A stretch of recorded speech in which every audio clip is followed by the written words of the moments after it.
صل على سيدنا ومولانا محمد وعلى سيدنا علي وسيدتنا فاطمة وسيدتنا زينب وسيدنا حسن وسيدنا حسين وعلى آله وصحبه وبارك وسلم. اللهم صل على سيدنا ومولانا محمد صاحب التاج والمعراج والبراق والعلم دافع البلاء والوباء والقحط والمرض والألم اسمه مكتوب مرفوع مشفوع منقوش في اللوح والقلم سيد العرب والعجم اسمه مقدس معطر مطهر منور في البيت والحرم شمس الضحى بدر الدجى صدر العلا نور الهدى كهف الورى مصباح الظلم جميل الشيم شفيع الأمم صاحب الجود والكرم والله عاصمه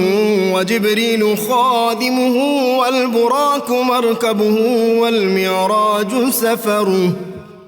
وفوق سدرة المنتهى مقامه وقاب قوسين مطلوبه والمطلوب مقصوده والمقصود موجود سيد المرسلين خاتم النبيين شفيع المذنبين أنيس الغريبين رحمة للعالمين راحة العاشقين مراد المشتاقين شمس العارفين سراج السالكين مصباح المقربين محب الفقراء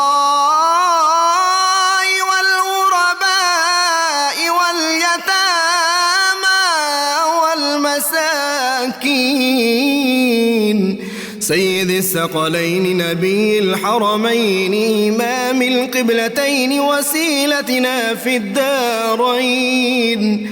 صاحب قاب قوسين محبوب رب المشرقين ورب المغربين جد الحسن والحسين مولانا ومولى الثقلين سيدنا أبي القاسم محمد بن عبد الله نور من نور الله يا أيها المشتاقون بنور جماله بلغ العلا بكماله كشف الدجى بجماله حصنت جميع خصاله صلوا عليه وآله وأصحابه وسلموا تسليما اللهم صل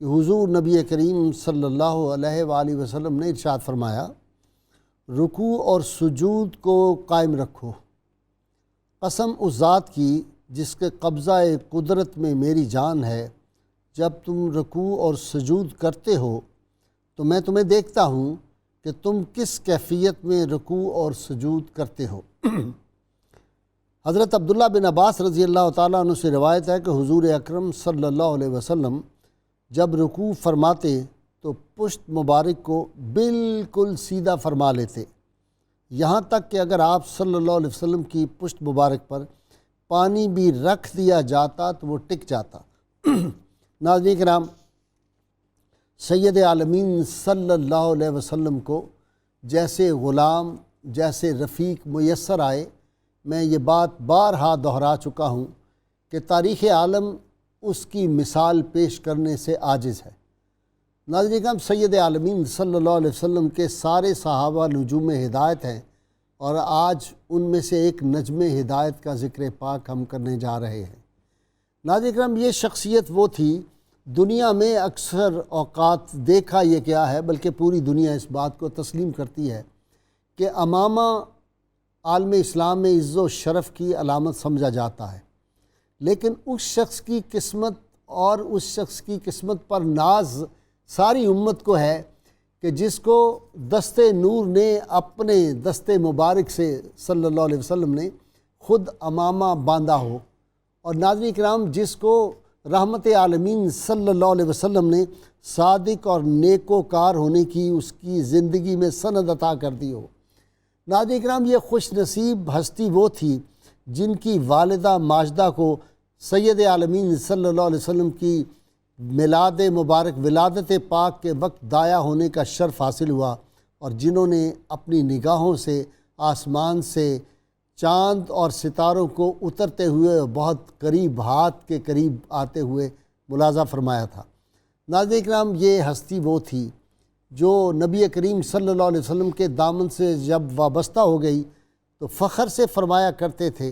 کہ اللہ تعالیٰ نے مجھے نبی کریم صلی اللہ علیہ وسلم کی غلامی کے صدقے وہ اللہ تعالیٰ نے برکت عطا فرمائی ہے کہ میں مٹی میں ہاتھ ڈالوں تو وہ سونا بن جاتی ہے۔ ناظرین کرام،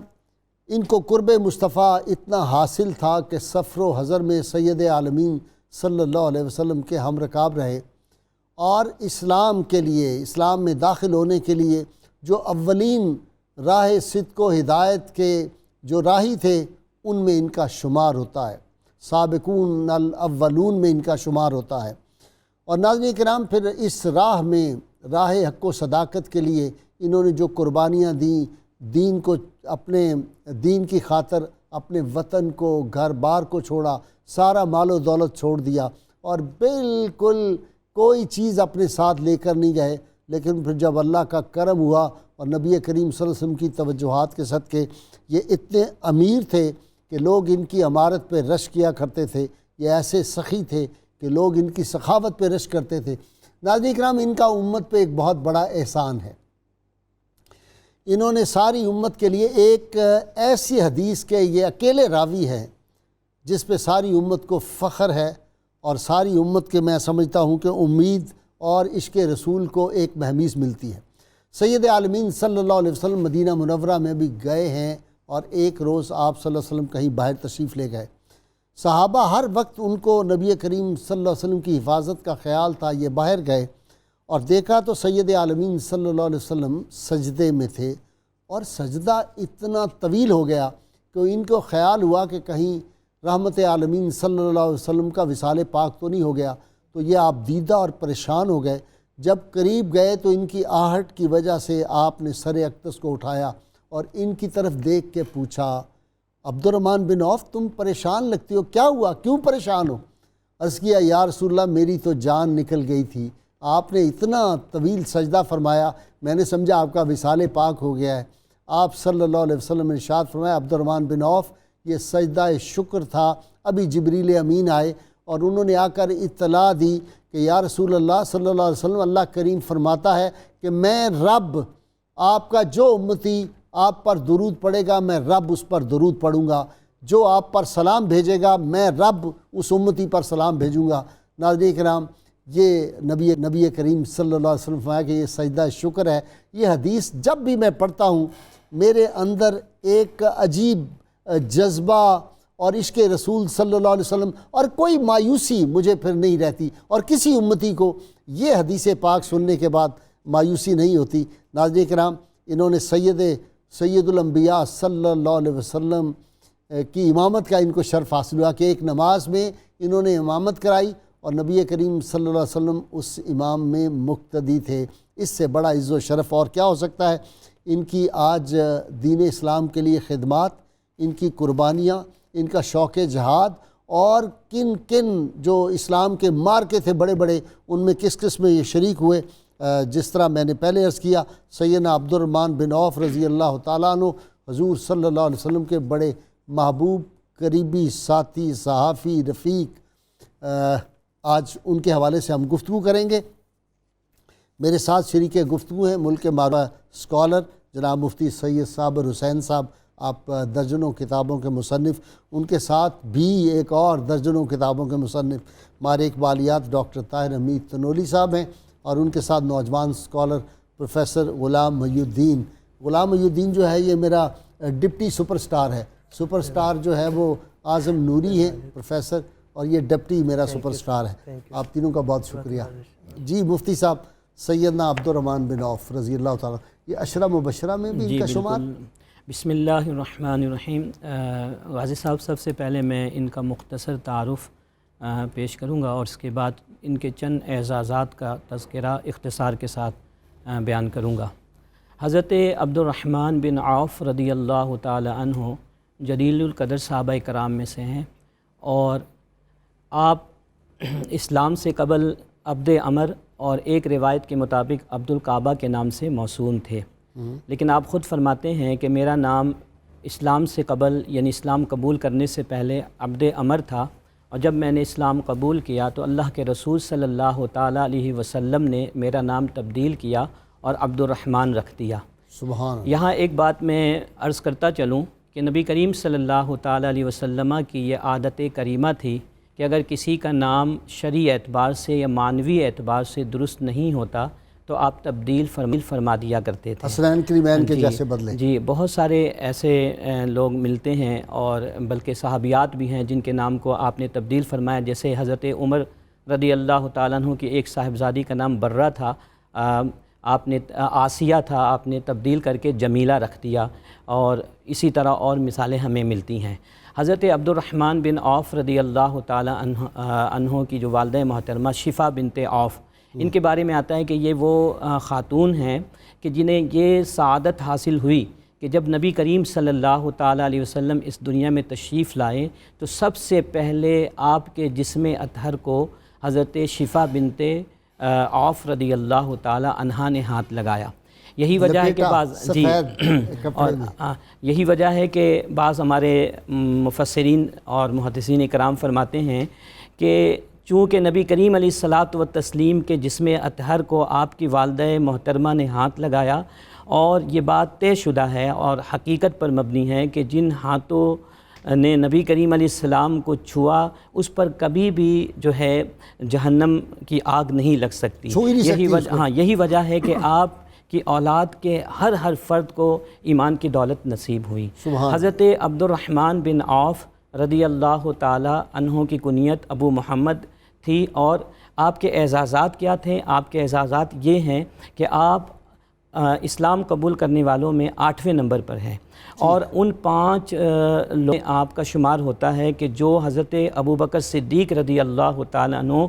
کی تبلیغ سے مسلمان ہوئے، اور آپ عشرہ مبشرہ میں سے ہیں، یعنی ٹاپ 10 صحابہ کرام میں سے ہیں کہ جنہیں رسول پاک صلی اللہ تعالیٰ علیہ وسلم نے دنیا میں نام لے کر جنتی ہونے کی چلیں، یعنی آپ یوں کہہ سکتے ہیں کہ ان 10 صحابہ کرام میں سے ہیں کہ جنہیں رسول پاک صلی اللہ علیہ وسلم ٹھیک ہے میں رسول پاک صلی اللہ علیہ وسلم نے دنیا میں ہی جنتی ہونے کی بشارت سنائی، اور آپ کو یہ بھی اعزاز حاصل ہے کہ آپ نے 3 دفعہ ہجرت فرمائی، 2 دفعہ حبشہ کی جانب، جی اور ایک مرتبہ مدینہ منورہ کی جانب اللہم صلی علی سیدنا و مولانا محمد وعلی سیدنا علی و سیدتنا فاطمہ و سیدتنا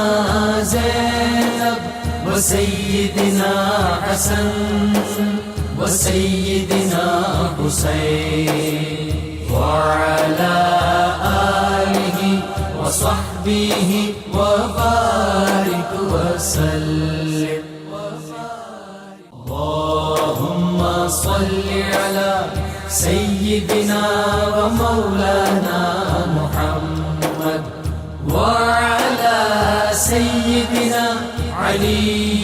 و سیدتنا فاطمہ و سیدتنا زینب و سیدنا حسن و سیدنا حسین وعلی آلہ و صحبہ و بارک وسلم۔ ڈاکٹر صاحب ہجرتیں گھر بار چھوڑنا کتنا مشکل ہوتا ہے، یہ اندازہ جی صاحب بالکل، اور جب یہ اسلام قبول کر رہے ہیں اس وقت دار ارقم میں ابھی کام نہیں شروع ہوا تھا، ہے نا؟ بالکل، اس سے بھی پہلے ہے، ابتدائی زمانہ ہے، یعنی بعض روایات کے مطابق بہت ہی ابتدائی 8ویں ہیں اور بعض روایات کے مطابق آپ 13ویں فرد ہیں اسلام میں داخل ہونے والے۔ بھائی صاحب حضرت عبد الرحمن بن عوف کی شخصیت، جیسا کہ آپ نے اپنے ابتدائی گفتگو میں فرمایا تھا کہ ہر صحابی ہدایت کا ستارہ ہے، اور ہر صحابی آپ صلی اللہ علیہ وسلم کا جو ہے اس کو ان کی شخصیت کے اندر آپ کو کوئی غیر معمولی چیز ملے گی۔ یہی صورتحال حضرت عبد الرحمن بن عوف کے حوالے سے بھی آپ دیکھتے ہیں کہ آپ کے کچھ امتیازات ہیں، جیسے آپ دیکھیں کہ آپ وہ ہستی ہیں جن کو آپ صلی اللہ علیہ وسلم نے اپنا حواری قرار دیا، آپ وہ ہستی ہیں جن کا نام آپ صلی اللہ علیہ وسلم نے خود رکھا، آپ وہ ہستی ہیں جن کی شخصیت میں یہ اسلام کا پہلو بدرجہ کمال ظہور پذیر ہو گیا کہ آپ دنیا اور دین کو اکٹھے لے کے کیسے چلتے ہیں۔ یعنی صحابہ کرام کے اندر جو اتنا ایکسٹرا آرڈینری بزنس ٹیلنٹ آپ کو حضرت عبد الرحمن بن عوف کی شخصیت میں نظر آتا ہے۔ اچھا، اس سوال کا جواب بھی وہاں ملتا ہے، یہ میں آپ کو عرض کروں کہ کیوں آپ کی شخصیت میں یہ چیز بدرجہ کمال ظہور پذیر ہوگی اور آپ بزنس کے اندر اور کاروبار کے اندر اتنے زیادہ کامیاب کیوں ہو گئے؟ اس کا جواب بھی آپ کو آپ کی شخصیت میں ملتا ہے، جیسے کہ آگے چل کے ہم اس پہ بات کریں گے۔ اچھا، اس کے بعد میں آپ کو عرض کروں آپ کی شخصیت اتنی جامع تھی کہ آپ واحد شخصیت ہیں، یعنی جب خلافت راشدہ شروع ہوئی جن کو ہر خلیفہ نے خلیفہ بنانا چاہا، اور دیکھیں کمال ہے، سیدنا صدیق جن کے مشورے پہ فیصلے ہوتے رہے۔ آپ دیکھیں سیدنا ابوبکر صدیق کے علاوہ آپ واحد شخصیت ہے جن کے اقتداء میں آپ صلی اللہ علیہ وسلم نے ایک رکعت نماز ادا کی، گویا یہ بھی ایک انڈیکیشن تھی کہ آپ کا منصب امت کے اندر کیا ہے۔ اچھا، آپ دیکھیں جب حضرت ابوبکر صدیق کا زمانہ آیا تو جب حضرت ابوبکر صدیق نے یہ فیصلہ کرنا چاہا کہ میں عمر فاروق کو تو آپ کے مشورے سے کیا، آپ کو بلایا مشورہ لینے کے لیے، اور جب پہلے سال خلافت کا تھا تو سیدنا عمر حضرت ابوبکر صدیق حج کے لیے نہیں جا سکے تو آپ کو امیر حج مقرر کیا۔ اچھا، حیران کن بات ہے، پہلے سال حضرت عمر بھی نہیں جا سکے، انہوں نے بھی آپ کو امیر حج مقرر کیا۔ حضرت عثمان نے پہلے سال آپ کو مقرر کیا اور پھر بعد میں تیسرے چوتھے سال بھی مقرر کیا۔ جی، یہ تو بڑے اعزاز ہے جی، یہ ڈاکٹر صاحب نے کہ چاروں دفعہ امیر حج، اس دور کا امیر حج۔ اچھا پروفیسر محی الدین، ایک بات مجھے ابھی خیال آیا کہ صحابہ سارے جو ہیں وہ نجوم ہدایت ہیں، لیکن ان میں سے کچھ قطبی ستارے بھی تو ہیں، یہ ان میں سے ہے۔ جی، ان کے جیسے خصائص ابھی بیان کیے جا رہے تھے، تو حضرت جناب عبد الرحمن بن عوف رضی اللہ تعالیٰ عنہ، آپ کے جو خصائص ہیں، دیگر صحابہ کرام حضور کو دیکھ کے آپ کی تبلیغ سے مسلمان ہوئے۔ آپ یمن کے علاقے میں جایا کرتے تھے بطور تجارت، تو وہاں پہ ایک مرتبہ ایک بہت بڑا آدمی تھا، اسقلان اس کا نام ہے، یمن میں، اور بہت بزرگ ضعیف تھے، عیسائی تھے، لیکن جس وقت حضرت عبد الرحمن بن عوف گئے تو پوچھا من این انت، آپ کہاں سے آئے ہیں؟ تو کہا جی تم مکہ، میں مکہ شریف سے آیا ہوں۔ تو پوچھا، کہا ابشرو کا بشارہ ہی اللہ کا خیر من التجارہ،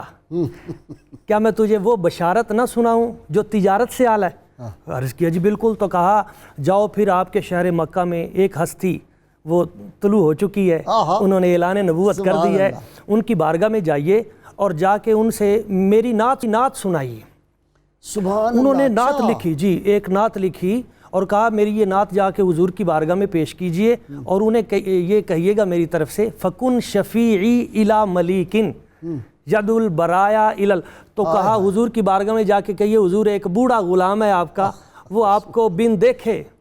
مان گیا ہے، اور وہ جو کتاب اللہ تعالیٰ نے آپ پہ نازل کرنی ہے اس کو بھی مانتا ہے۔ حضور کرم نوازی فرمائیے مجھے اپنی امت میں شامل کیجئے اور حشر کے میدان میں میری شفاعت ضرور کیجیے۔ سبحان اللہ سبحان تو اللہ۔ نبی کریم صلی اللہ علیہ وسلم حضور کی بارگاہ میں یہ آئے، ان کو ابھی پتہ نہیں تھا کہ حضور نے اعلان نبوت کر دیا، اعلان کر دیا ہے، تو جناب سیدنا صدیق اکبر رضی اللہ تعالیٰ عنہ آپ سے ملے اور پوچھا کہ حضور کے بارے میں، انہوں نے کہا چلو آپ کو لے کے چلتے ہیں۔ آپ سیدہ خدیجہ الکبریٰ سلام اللہ علیہا آپ کے ہاں تشریف فرما تھے، تو حضور نے جب دیکھا تو چہرہ دیکھتے ہی فرمایا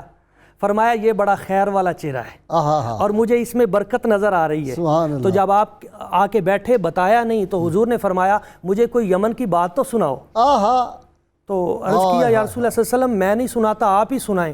حضور نے فرمایا مجھے وہ جو بزرگ نے تجھے شعر یاد کروا کے بھیجے ہیں، مجھے اس بزرگ کی وہ نعت تو سنائیے۔ سبحان اللہ تو آپ دیکھیے کہ وہاں پہ یہ کریم آقا صلی اللہ علیہ وسلم کی نگاہ پاک وہ لکھ کے بھیج رہے ہیں اور حضور سن رہے ہیں، اور سرکار نے فرمایا میں نے اس کے ایمان کو قبول کر لیا۔ اور پھر دوسری ان کی خصوصیت دیکھیے، کیا خوش نصیب ہوگا وہ قبلہ جس غازی کو صاحب نبی صلی اللہ علیہ وسلم وہاں بیٹھے ہوئے وہاں بیٹھے اور حضور کی ولادت سے 1000 سال پہلے طبہ ابو سعد الحمیری، ان کا حقیقی نام بھی حضرت حسان ہے۔ جی حضرت حسان ہے ان کا بھی حقیقی نام، اور انہوں نے جو حضور کو خط لکھا تو اگر اجازت دیں تو اس کا ایک جملہ بھی سنا دوں۔ کہا یا محمد انی آمنت بک وبکتابک الذی ینزل اللہ علیک انی من امتک الاوابین فاشفع لی یوم القیامت یا رسول اللہ۔ آقا میں بن دیکھے آپ پہ ایمان لے آیا ہوں، اور آپ کے قرآن پاک پر بھی حضور قیامت والے دن میری شفاعت ضرور کروانا، اور یہ جو میں نے مکان 2 منزلہ بنوایا ہے نا حضور اس کو آ کے قبول کیجئے گا۔ اور وہ حضرت ابو ایوب انصاری رضی اللہ تعالیٰ عنہ، وہ حضرت سالم کی اولاد، تبھی وہاں جا کے آپ تبھی وہاں وہ اونٹنی اسی جگہ پہ جا کے اس لیے رکی کہ وہ مکان ان کا نہیں، وہ حضور کے نام اور ان کے وہ اشعار انصار کے بچے ان کو یاد تھے۔ ابن کثیر کہتے ہیں ہر ایک پڑھا کرتا تھا شہدت علی احمد انہ رسول من اللہ بار نسیم ولو مد دہری الی دہرہ لکنت وزیرا لہ وابن عم۔ اگر اللہ تعالیٰ مجھے موقع دے تو میں حضور کا غلام بن کے آپ کے ساتھ کھڑا ہو جاؤں۔ وجاہدت بالسیف اعداءہ، حضور کے دشمنوں سے آپ کی ناموس کے لیے ساری زندگی لڑتا رہوں۔ وفرجت عن صدرہ کل ہم، حضور کے سینے سے ہر غم کو میں دور کر دوں۔ تو یہ حضور نے جب سنا، اور وہ خط ابھی آپ کو پتہ نہیں چلا، یہ وہ مزے کی بات ہے، حضور مدینہ شریف آ رہے ہیں، حضرت ابو ایوب انصاری رضی اللہ تعالیٰ عنہ اس خط کے وارث ہیں 1000 سال پہلے کے، اپنے غلام ابو لیلہ کو وہ خط دے کے بھیجا کہ حضور آ رہے ہوں گے رستے میں، حضور کو جا کے دیجئے گا کہ یہ آپ کے ایک دیوانے نے 1000 سال پہلے خط لکھا ہے۔ حضور ایک درخت کے سائے میں آرام کر رہے تھے، وہ آگے گزر گیا، حضور اٹھے اور فرمایا اے صدیق اکبر وہ جو بندہ جا رہا ہے نا اس کو واپس بلا لو۔ اب وہ 1000 سال پہلے وہ واپس آئے تو حضور نے فرمایا انت ابو لیلہ، تیرا نام ابو لیلہ نام؟ فرمایا ہات الکتاب، وہ خط نکالو وہ جو میرے نام لکھا گیا ہے۔ اور پھر حضور نے فرمایا لا تسبوا تبعا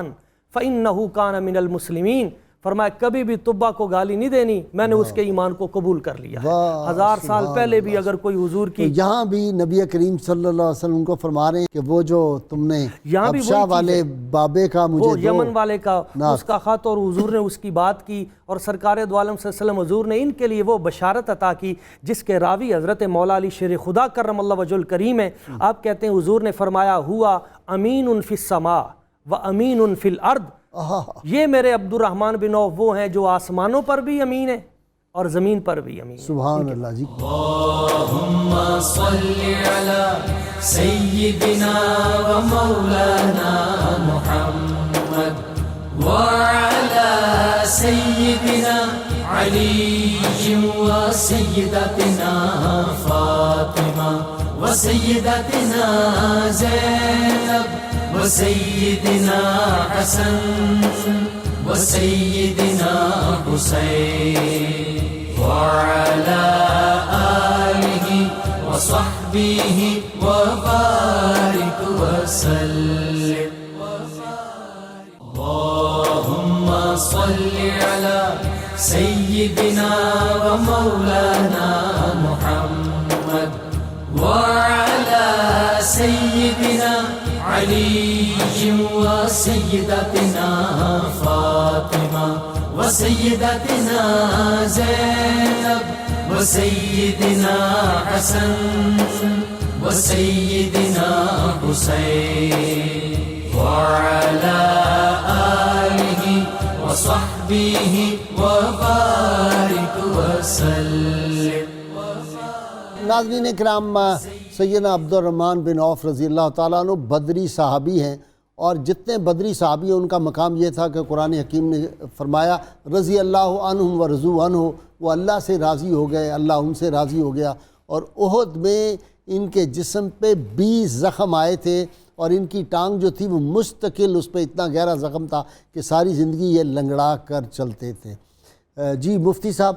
ان کے کامیابی کے اصول کیا تھے؟ اتنے بڑے تجارت ان کی تھی، آخر یہ برکت یقیناً پیچھے سے جو نبی کریم علیہ السلام کی دعا کا نتیجہ لیکن تھا. اصول کیا تھے ان کے؟ اب دیکھیں آپ صلی اللہ علیہ وسلم کی دعا کا نتیجہ دیکھیں کہ روایتوں میں آتا ہے کہ جب آپ کا وصال ہوا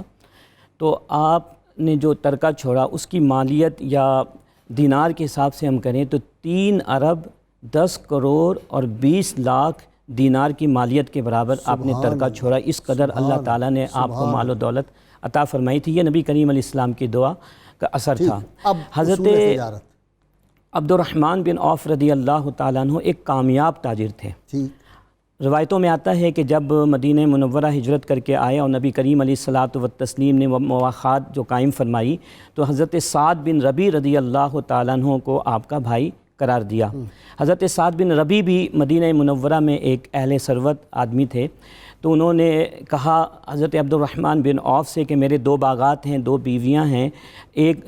باغ جو آپ کو پسند ہے میں آپ کو الاٹ کر دیتا ہوں، اسی طرح بیویوں کا معاملہ بھی ہے. تو آپ کے اندر اس قدر خودداری اور قناعت تھی کہ آپ نے کہا کہ نہیں، آپ کو یہ سب مبارک ہو، مجھے صرف بازار کا راستہ بتلا دیجیے. حضرت عبد الرحمن بن عوف رضی اللہ تعالیٰ عنہ ایک ماہر تاجر تھے، کیونکہ آپ کے آباء و اجداد بھی جو ہے تجارت کے پیشے سے وابستہ تھے. آپ کے والد محترم بھی بہترین تاجر تھے. ایک دفعہ کسی نے آپ سے پوچھا حضرت عبد الرحمن بن عوف سے کہ آپ اتنے ماہر تاجر ہیں اور تجارت میں آپ نے اتنی کامیابیاں حاصل کی، تو اس کی وجہ کیا ہے، اس کے پیچھے جو ہے کون سے اصول آپ نے اختیار کیے ہوئے ہیں؟ تو آپ نے فرمایا کہ میں نے 4 اصول اختیار کیے ہوئے ہیں تجارت کے اندر. آج کے تاجروں کے لیے آپ کے یہ اصول ایک بہترین جو ہے نمونہ بھی مشعل رہا. نمبر 1 یہ کہ میں ادھار پر کوئی چیز نہیں لیتا، جو پیسے میرے ہوتے میں اسی پر لیتا. نمبر 2 یہ کہ میں کسی کو ادھار پر کوئی چیز نہیں دیتا، یعنی نقد کا معاملہ کیا کرتا تھا. تیسرے نمبر پہ آپ نے فرمایا کہ میں اپنے مال کا اسٹاک نہیں کیا کرتا، اگر تھوڑے منافع پر بھی کوئی چیز جو ہے بک جاتی تو میں اس کو بیچ دیا کرتا. اور چوتھے نمبر پہ آپ نے بتایا جو آج کے لیے بہت اہم ہے، وہ یہ کہ میں اپنے مال کا عیب، اس کا ڈیفیکٹ اپنے گاہک پر بیان کر دیا کرتا تھا، اسے دھوکہ نہیں دیا کرتا. یہ تو وہی تربیت مصطفیٰ صلی اللہ علیہ وسلم کی نتیجہ. یہ 4 اصول جو ہیں آپ نے اختیار فرمائے. ان کی دانش اور حکمت اور بصیرت بہت زبردست نظر آتی ہے. جی غازی صاحب بالکل، امت کو متحد رکھنے کے لیے ان کی بڑی قربانی. سیدنا عبد الرحمن بن عوف بہت ہی پریکٹیکل وزڈم کی حامل شخصیت ہیں. جب آپ ان کی شخصیت کو دیکھتے ہیں تو جس کو عملی دانش کہتے ہیں نا، وہ آپ کی شخصیت کے اندر ہمیں نظر آتی ہے. تمام خلفائے راشدین کے آپ مشیر تھے، بلکہ یہ کہنا چاہیے کہ تمام خلفائے راشدین کے ادوار میں سیاسی اور دینی معاملات میں آپ کی رائے پہ عمل کیا جاتا تھا. اچھا، اس کے اندر ایک بڑی اہم بات جس کو ہمیں اگنور نہیں کرنا چاہیے، ہمارے ایک نمونے کے طور پہ سامنے آتی ہے، وہ یہ ہے کہ آپ کی بصیرت اور آپ کی مشاورت کے اندر ایک بے نفسی کا پہلو آپ کو غالب نظر آتا ہے، جس کو آج ہم کنفلکٹ آف انٹرسٹ کہتے ہیں. اس کا لحاظ جتنا حضرت عبد الرحمن بن عوف کی شخصیت میں ہے. میں 2 مثالیں دوں گا. دیکھیں، جب حضرت عمر فاروق نے فرمایا کہ چاہا کہ حضرت عبد الرحمن بن عوف کو اپنا نائب مقرر کریں، تو آپ نے فرمایا نہیں، تو آپ نے کمیٹی قائم کر دی. جب کمیٹی قائم ہوئی، اس کے اندر کمیٹی کو آپ نے ہدایت کی، اگر تمہارا اتفاق عبد الرحمن بن عوف پہ ہو جائے تو پھر تم ان کو فالو کرنا. یہ اتنے اہل ہیں، اتنے امین ہیں، اتنی باصلاحیت ہیں کہ امت کو منزل تک لے کے جائیں گے. جب عبد الرحمن بن عوف نے سب کی مشاورت لی تو آپ نے فرمایا کیا ایسا نہیں کہ میں اپنے آپ کو الگ کر لوں اور میں آپ کے بارے میں فیصلہ کروں؟ یعنی آپ الیکشن کمشنر کی ذمہ داری پہ آ گئے اور اب آپ نے اپنے آپ کو آئسولیٹ کر لیا. اور آئسولیٹ کر کے جب فیصلہ کرنے لگے تو سیدنا علی مرتضیٰ نے فرمایا بالکل، کیونکہ آپ آسمانوں میں بھی امین ہیں اور زمینوں میں بھی امین ہیں، جو فیصلہ آپ کریں گے. جی پروفیسر غلام محی الدین صاحب، ان کے حواری جنت میں کون جی قبلہ غازی صاحب یہ بڑا اہم سوال یہ ہے. حواریِ رسول ان کو کیوں کہا جاتا ہے؟ جی نبی اکرم صلی اللہ علیہ وآلہ وسلم آپ نے ان کو اپنی ازواج مطہرات کی خدمت کے لیے بھی مامور فرمایا تھا. حضور نے حضرت عائشہ صدیقہ رضی اللہ تعالیٰ عنہ آپ کو فرما دیا تھا کہ میرے جانے کے بعد ایک ہستی ہوگی جو بار ہوگی، صادق ہوگی، صابر ہوگی اور شکر گزار ہوگی. یہ 4 خوبیاں ہوں گی تو وہ تمہاری خدمت کریں گے. اچھا دوسری بات یہ ہے کہ نبی اکرم صلی اللہ علیہ وسلم آپ نے صرف ان کی رفاقت کو بیان نہیں فرمایا، بلکہ ایک دن حضرت عائشہ صدیقہ رضی اللہ تعالیٰ عنہ آپ سے فرمایا الا ابشرکی، میں تمہیں خوشخبری نہ سناؤں؟ تو قالت بلا، عرض کی یا رسول اللہ صلی اللہ علیہ وسلم ضرور فرمائیے. حضور نے فرمایا ابو کی فی الجنہ و رفیقہ ابراہیم، واہ، تمہارے باپ حضرت صدیق اکبر جنت میں اور وہ رفیق ہوں گے حضرت جناب سیدنا ابراہیم علیہ السلام کے. عمر فی الجنہ و رفیقہ نوح علیہ السلام، حضرت عمر نوح علیہ السلام کے رفیق ہوں گے. عثمان فی الجنہ و رفیقہ انا، عثمان غنی جنت میں ہوں گے تو وہ میری رفاقت میں ہوں گے. علی فی الجنہ و رفیقہ یحییٰ بن زکریا، اور آگے فرمایا کہ طلحہ فی الجنہ و رفیقہ داؤد علیہ السلام، اور زبیر فی الجنہ حضرت زبیر، ان کے بارے میں فرمایا و رفیقہ اسماعیل، اور فرمایا حضرت سعد بن ابی وقاص فی الجنہ و رفیقہ سلیمان علیہ السلام، اور حضرت عبد الرحمن بن عوف آپ کے بارے میں فی الجنہ و رفیقہ عیسیٰ بن مریم، ابو عبیدہ بن الجراح فی الجنہ و رفیقہ ادریس علیہ السلام، سعید بن زید فی الجنہ و رفیقہ موسیٰ بن عمران. تو حضور نے ان 10 کے جنت میں مقامات اور جن جن کو رفاقت میسر ہے وہ بھی بتا دیا. مستقبل میں جنت میں رفاقت، اور جنت میں، اور سید عالمین صلی اللہ علیہ وسلم ایسے ہے جیسے سارے جنت کے مناظر کو دیکھ رہے ہیں. اور یہ بھی فرمایا حضور نے یہاں پہ خاص بات کہ اول من يدخل الجنت من اغنیاء امتی ہوا عبد الرحمن بن عوف، جنت میں میری امت کے اغنیاء میں سے، سخیوں میں سے سب سے پہلے جو جنت میں جائیں گے وہ حضرت عبد الرحمن بن عوف آپ کی ذات. سبحان اللہ، سبحان اللہ. تو جنت میں بھی رفاقت، اور وہاں پہ بھی سب سے پہلے جس نے جانا ہے اس کو بھی حضور ملاحظہ فرما رہے ہیں. اور نبی کریم صلی اللہ علیہ وسلم تشریف فرمائے، حضرت جناب عبد الرحمن بن عوف رضی اللہ تعالیٰ عنہ ایک لشکر کی بشارت لے کے آئے حضور کی بارگاہ میں کہ یہ ملک شام سے آیا ہے. تو سرکار خوش ہوئے اور جبریل، حضرت جبریل امین حاضر ہوئے اور آ کے عرض کیا یا رسول اللہ صلی اللہ علیہ وسلم اللہ پاک آپ کو سلام کہہ رہا ہے. وَإِنَّ اللَّهَ يُسَلِّمُ عبد الرحمن بن عوف، عبد الرحمن بن عوف کو بھی اللہ تعالیٰ سلام کہہ رہا ہے. وَيُبَشِّرُهُ الْجَنَّةَ، اور ان کو جنت کی بشارت بھی دے رہا ہے. تو آپ کو اللہ تبارک و تعالیٰ کی ذات و برکات نے بھی جنت کی بشارت بھیجی. اللہم صلی علی سیدنا و مولانا محمد وعلی سیدنا علی و سیدتنا فاطمہ و سیدتنا زینب و سیدنا حسن و سیدنا حسین وعلی آلہ و صحبہ و بارک وسلم. اللہم صلی علی سیدنا و مولانا محمد وعلی سیدنا علی و سیدتنا فاطمہ و سیدتنا زینب و سیدنا حسن و سیدنا حسین وعلی آلہ و صحبہ و بارک وسلم. اچھا مفتی صاحب، کھانے کے لیے سارے کھانے چن دیے گئے، دسترخوان بھرا ہوا ہے، مہمان بیٹھے، اندر آ کے رونا شروع کر دیا دسترخوان پہ بیٹھتے ہی. لوگوں نے پوچھا کیوں، ذرا بیان کریں. حضرت عبد الرحمن بن عوف رضی اللہ تعالیٰ عنہ کی جو زندگی ہے، آپ کی سیرت جو ہے مالداروں کے لیے بھی ایک بہترین نمونہ ہے. جو آپ نے جس واقعے کی طرف اشارہ کیا، واقعہ کچھ یوں تھا کہ آپ روزے سے تھے اور افطاری کے لیے جب آپ کے سامنے کھانا رکھا گیا تو آپ کھانا دیکھ کر رونے لگے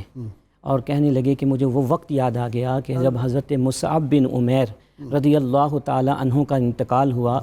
تو ان کے پاس اتنا بھی نہیں تھا کہ ان کے پورے جسم کو جو ہے اس چادر سے ڈھانپا جا سکے. پاؤں کو ڈھانپنے کی صورت میں آپ کا اوپر کا حصہ جو ہے کھل جاتا تھا، اور اسی طرح اگر اوپر کے حصے کو ڈھانپا جائے تو پاؤں کھل جاتے تھے. اور پھر آپ نے حضرت امیر حمزہ رضی اللہ تعالیٰ فرمایا وہ مجھ سے بہت بہتر تھے، اور حضرت امیر حمزہ کا بھی تذکرہ فرمایا. اس سے ایک اور بات پتہ چلتا ہے کہ ایسے لوگ جو لوگوں کا اپنے دل میں درد رکھتے ہیں، اچھے حالات میں اپنے ساتھیوں کو فراموش نہیں کرتے. تو آپ نے فرمایا کہ مجھے وہ وقت یاد آتا ہے کہ مسلمانوں پر اس طرح کی صورتحال تھی، اور آج ہمارے پاس جو ہے مال و دولت کی فراوانی ہے، اور مجھے کبھی کبھی یہ سوچ آتی ہے میرے ذہن میں کہ کہیں ایسا تو نہیں کہ اللہ تبارک و تعالی ہمارے جتنے معاملات ہیں، جتنی نیکیاں ہیں،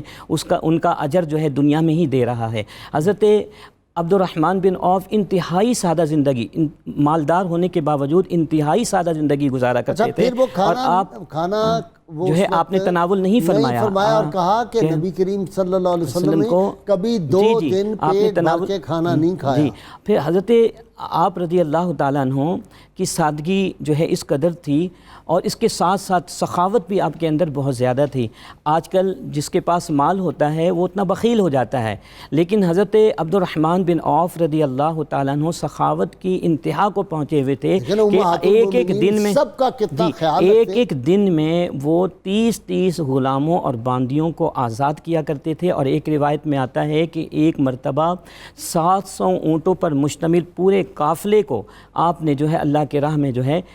وہ خیرات کر دیا. اور اسی طرح حضرت عبد الرحمن بن عوف رضی اللہ تعالیٰ عنہ صرف جب لوگوں پر احسان فرماتے ہیں تو احسان فرمانے کے بعد اس کا اظہار نہیں کرتے. یہی وجہ ہے کہ مفسرین کرام فرماتے ہیں کہ جو سورہ البقرہ کی آیت نمبر 262 ہے کہ جس میں اللہ نے ارشاد فرمایا کہ الذین ينفقون اموالهم فی سبیل اللہ ثم لا يتبعون ما انفقوا منا ولا اذى لهم اجرهم عند ربهم ولا خوف علیہم لهم اجرهم عند ربهم ولا خوف علیہم ولا هم يحزنون، کہ جو لوگ اللہ کے راہ میں اپنے مال کو خرچ کرتے ہیں اور خرچ کرنے کے بعد جو ہے احسان اور اذیت کا معاملہ نہیں کرتے تو ان کے لیے ان کا اجر ان کے رب کے پاس ہے. اچھا ڈاکٹر طاہر میتنولی، یہ دیکھیں آپ کہ امہات المومنین کو ہزاروں دینار جا کے پیش کر دیتے تھے اور وہ آگے تقسیم فرما دیا کرتی تھی.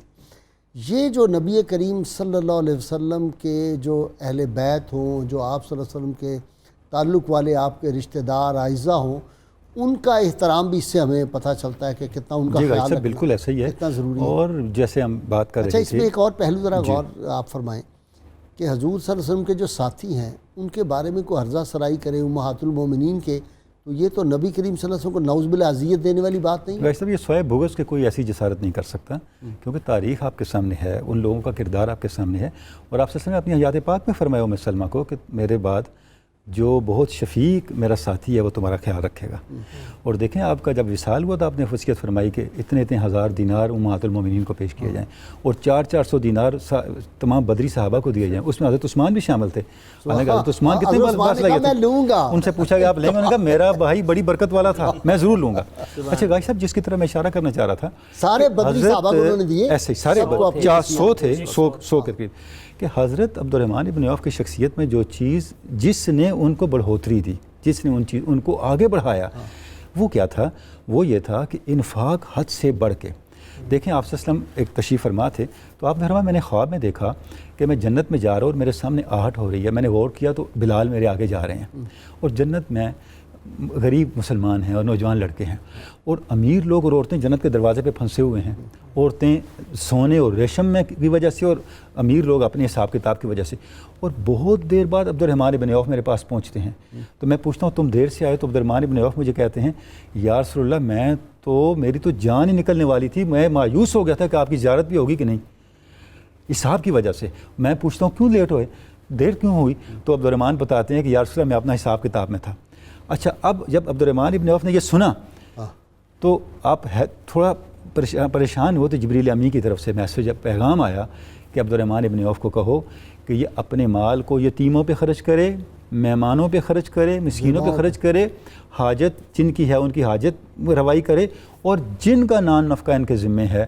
اس کو ترجیح دے، تو ان کے مال کا تزکیہ ہو جائے گا۔ اب تزکیہ کا ایک مطلب ہے مال پاک ہو جائے گا، اور تزکیہ کا ایک مطلب ہے اس میں اضافہ ہوگا، اس میں فروغ ہوگا۔ بھائی صاحب عبد الرحمن بن عوف کی شخصیت اتنا بڑا مالدار ہونے کے باوجود، آپ دیکھیں جو میں عرض کرنا چاہ رہا ہوں، ایک اور بات، یہ رزق حلال تھا بالکل، اس کے باوجود حساب کتاب میں دیر لگ گئی۔ اچھا گائی صاحب دیکھیں، جو لوٹا ہوا مال ہوگا، جو گائی صاحب اس کا تو میں عرض کرتا ہوں، یہاں ذکر کرنا ہی اس پاکیزہ ذکر کو خراب کرنے والی بات ہے، اس نحوست کو جو یہ بدنصیبی ہے، جو بدنصیبی ہے ہماری سوسائٹی کی، بدنصیبوں کو پتہ چلے کہ قوم کا مال جو لوٹا ہوا ہے، اس میں جو قوم کا مال لوٹ گئے، یہاں جو لوگ مر جاتے ہیں دوائیوں کے بغیر، جو گندے پانی کو پی کے، اس کا ذمہ دار وہ ہیں، اس کے ذمہ دار وہ ہیں۔ اچھا گائی صاحب جو ہم نے سبق لینا ہے، اتنا بڑا مالدار ہونے کے باوجود کہ آپ کے وصال پہ اس دلغابہ میں ہے کہ اتنا سونا تھا کہ کلہاڑیوں سے کاٹا گیا اور کاٹنے والوں کے ہاتھوں پہ آبلے پڑ گئے، لیکن آپ کی شخصیت پہ اس کا کوئی اثر نہیں تھا۔ جیسا میں پہلے مثال دے رہا تھا، وہ جو امارت کی رونق ہوتی ہے وہ دیکھیں، جب حضرت عثمان غنی، حضرت عمر نے کہا تم نے خلیفہ بن، آپ نے انکار کیا، حضرت عثمان نے اپنے غلام کو بلایا، جب دوسری دفعہ حضرت عثمان بیمار ہوئے تو اپنے غلام کو بلایا کہ وصیت لکھ دو کہ میرے بعد عبد الرحمن بن عوف ہوں گے خلیفہ۔ آپ نے دعا کی یا اللہ مجھے عثمان سے پہلے اٹھا لیں۔ بے نفسی کا یہ عالم، بے نفسی کا یہ عالم، یعنی اتنا بڑا، اور آپ کی 6 مہینہ پہلے حضرت عثمان کی شہادت سے 6 مہینہ پہلے آپ کا وصال ہو گیا۔ پروفیسر محی الدین، دسترخوان پہ بیٹھا ہوا آدمی اور سارے اعلیٰ قسم کے کھانے ہوں، اور اس وقت رسول اللہ صلی اللہ علیہ وسلم یاد آئے تو وہ کھانے سے ہاتھ اٹھا لیں، جی اور رو پڑتے تھے حضور کے فقر کی وجہ سے، اور خود بہت سادہ کھانا کھاتے تھے، لوگوں کو اچھا کھانا کھلاتے ہیں۔ ایسے ہی ہے، بالکل آپ کی زندگی کا یہی وتیرہ ہے۔ بلکہ ایک مرتبہ حضرت ام سلمہ رضی اللہ تعالیٰ عنہ آپ کے پاس جا کے رونے لگے، تو پوچھا اماں جی نے کہ آپ روتے کیوں ہیں، کیا وجہ ہے؟ تو عرض کیا اماں جی مجھے ڈر اس بات کا ہے کہ وہ جو نعمتیں اللہ تعالیٰ نے اتنی زیادہ مجھے عطا کر دی ہیں، کہیں جنت کی نعمتیں چھن نہ جائیں، اللہ بیلنس نہ ہو جائیں، یہ نہ ہو جائے۔ تو اس وقت تو حضرت ام سلمہ رضی اللہ تعالیٰ عنہ آپ نے فرمایا نہیں بیٹا آپ گھبرائیں نہ، بلکہ کثرت کے ساتھ اللہ تعالیٰ کے راستے میں اس کو خرچ کرتے رہیں۔ اسی اچھا اپنا پروفیسر محی الدین، اس طرف ہم نے تینوں نے نہیں غور کیا، حسن باطنی کے ساتھ حسن ظاہری بھی بہت تھا۔ جی بالکل ایسے ہی، بڑے وجیب تھے، باداور تھے، اور حسن بڑا تھا، اور بڑی زلفیں دراز تھی۔ کس طرح کی بیٹی جی کسرا آپ کی زوجہ تھی، اس کا نام تھا غزال، کسرا کی بیٹی۔ جتنی آپ کی شادیاں ہوئیں سرداروں کی بیٹیوں کے ہاں، جو دومت الجندل آپ سے نے بھیجا، تو فرمایا جب تمہیں وہاں پہ فتح ہو جائے، کامیابی ہو جائے، تو بادشاہ کی بیٹی سے تمہاری شادی ہوگی۔ اور نفیس ذہن کے مالک تھے، یعنی روایتوں میں یہ بھی آتا ہے کہ زمانے جاہلیت میں بھی آپ شراب کو ہاتھ ہی نہیں لگایا تھے۔ اور ایک اور ان کی جو بہت خاص بات ہے وہ یہ ہے کہ چند صحابہ کرام ایسے ہیں کہ جنہیں رسول پاک صلی اللہ علیہ وسلم کی حیات ظاہرہ کے اندر جو ہے، یعنی آپ کی موجودگی میں فتویٰ دینے کی اجازت تھی۔ حضرت عبد الرحمن بن عوف رضی اللہ تعالیٰ عنہ ان صحابہ کرام میں سے ایک تھے کہ نبی کریم علیہ الصلاۃ والتسلیم کی موجودگی میں بھی آپ لوگوں کو مسائل بتایا کرتے تھے۔ اور پھر بعد میں بھی یہ معاملہ چلتا رہا۔ حضرت عمر فاروق رضی اللہ تعالیٰ عنہ کئی مرتبہ جو ہیں اپنے معاملات کی انجام دہی میں آپ سے مشورہ لیا کرتے تھے، یعنی آپ صاحب الرائے بھی تھے۔ جو نفاست کا ذکر ہوا، آپ واحد شخصیت ہے، جی کہا واحد شخصیت ہے جن کے لیے آپ نے ریشم بھی حلال کیا، ریشم جائز کرا، یہ ان کی خصوصیت ہے۔ جی صرف ان کے لیے ایکسیپشن۔ اچھا ایک مرتبہ آپ کے بیٹے نکلے ریشم پہنا ہوا تھا، عمر فاروق نے بلایا، یہ تم نے کیا پہنا، ادھر سے پکڑا اور پھاڑ دیا۔ تو حضرت عبد الرحمن بن عوف آئے، کہا عمر آپ جانتے نہیں، آپ سے نے مجھے اجازت دی، فرمایا ہاں آپ کو دی ہے، بیٹے کو نہیں۔ یعنی اتباع سنت مصطفیٰ اس کا درجہ کی تھی۔ اور پھر آخر میں حضرت عمر فاروق رضی اللہ تعالیٰ عنہ آپ کے بارے میں کہتے ہیں، ایک مرتبہ آپ تشریف لائے تو کہا جا الحق فانت عندنا عدل، آپ ہمارے نزدیک عدل ہیں، یعنی وصف عدل ان میں اس قدر زیادہ تھا۔ اور پھر نبی کریم صلی اللہ علیہ وسلم آپ نے ایک مقام پہ یہ بھی ان کو، اچھا جی عشرہ مبشرہ میں سے کسی نے شراب کو ہاتھ نہیں لگایا اسلام لانے سے پہلے بھی وہ پاک تھے۔ اور ان کو وصیت بھی حضور نے فرمائی تھی کہ جس وقت دومت الجندل میں جاؤ تو وہاں پہ لا تقتل ولیدن، کسی بچے کو قتل نہیں کرنا، ولا امراتن ولا شیخن فانین، کسی بزرگ کو۔ یہ حضور کی تعلیمات ہیں کہ حالت جنگ میں بھی دشمن سامنے ہو تو اس وقت بھی تم نے کسی، آج کچھ اس قسم کے آپ دیکھ رہے ہیں قبلہ غائی صاحب برما میں جو صورتحال ہے، روہنگیا کے مسلمان اور کس طرح ان کے پاؤں اور ہاتھ، اور یہ ظلم و ستم، اور UN بھی اس پہ خاموش ہے، ہمارے جو پورے اسلامی ممالک کے حکمران ہیں وہ بھی اس پہ خاموش ہیں۔ تمام عالمی ادارے جو کل تک امن کا راگ الاپنے والے، ان کو یہ سارے ظلم و ستم کہیں بھی نظر نہیں آ رہے. امت مسلمہ کی خاموشی، اور مجھے وہ قمر جلالوی کا شعر یاد آ رہا ہے جو ہم آپس میں کر رہے ہیں ہماری، کہ اتنے حصوں میں بٹ گیا ہوں میں، میرے حصے میں کچھ بچا ہی نہیں. تو قبلہ غازی صاحب اس کی طرف بھی ضرور ہمیں سب کو کرتے ہیں کرتے ہیں. ناظرین کرام، آپ تینوں کا بہت شکریہ. کتاب الشفا سے نسخے کا وقت ہو گیا. دشمن کے خوف سے نجات کے لیے روزانہ بلا ناغہ ایک جگہ اور ایک وقت میں 312 مرتبہ نبی کریم صلی اللہ علیہ وسلم کا اسم مبارک یا قریبوں کا ورد کرنے سے دشمن کا خوف دل سے نکل جاتا ہے. شرط یہ ہے اول و آخر 11 مرتبہ کوئی بھی درود پاک جو آپ کو آتا وہ ضرور پڑھیں. سیدنا علی مرتضیٰ شیر خدا فاتح خیبر رضی اللہ تعالیٰ عنہ فرماتے ہیں، بے شک اللہ تعالیٰ ایسے لوگوں کو محبوب رکھتا ہے جو پاک دامن، حیا دار، پرہیزگار اور اس کی تقدیر پر راضی ہوں. اللہم صلی علی سیدنا و مولانا محمد وعلی سیدنا علی و سیدتنا فاطمہ و سیدتنا